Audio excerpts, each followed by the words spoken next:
reporter ଦିଦି ରୁହଥିଲା ଆମ ଅଙ୍କନର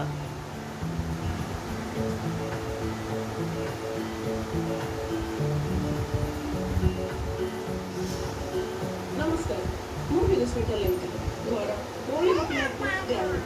आज विश्व पखाल दिवस पुरपल्ली ठार आरंभ कर सहर पर्यंत पखाल रद देखा मिली आम गाँव प्राची भावजर पखालर स्वतंत्र चाहिदा अच्छी नहीं आज कलिंग टीवी रिपोर्टर दीदी भाव रिपोर्ट टी प्रस्तुत कर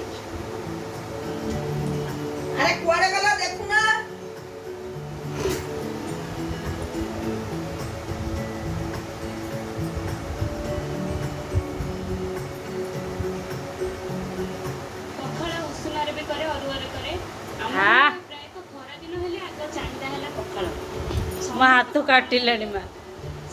पखाल छुंक दिए दही काकुड़ी आंब कषिया अदा कमला पत्र पुदीना पत्र काजू किशमिश आलमंड नड़िया टिके भल सब पके दीप गोटे वीडियो करिवो हम नशा से बहुत बास्ना हुए हम सब करिवो मते दब अल्प समय र करिवो हम समते कर दो देखु छु नले गोटे फोटो उठै दो जहा गोटे करिवो मसला दिया है कि भजा है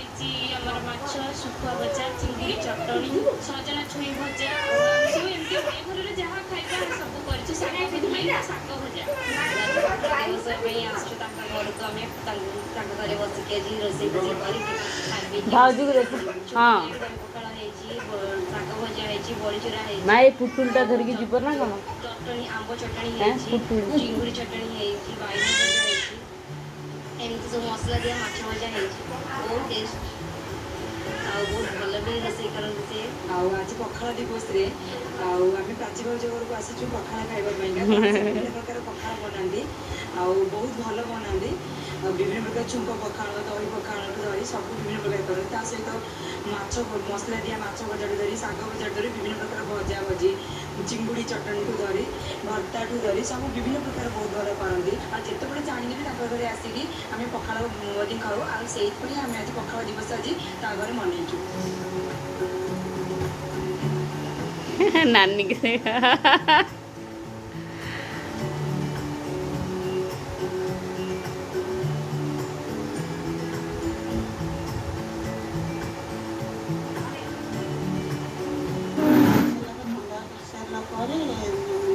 दही हल्का देदेलु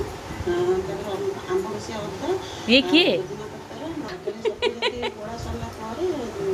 छुंक देकी चापा दे चापा दे सारा दही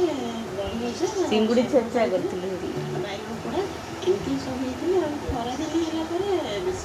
आमर प्राची महापात्र जी सी पखाल दिवसटा को अति सुंदर भाव करती 25-30 प्रकार मसला दी विभिन्न व्यंजन करती विभिन्न बैगण पर्यंत बहुत आइटम करती पखाल गोटे स्वातंत्र रही पखाल देखु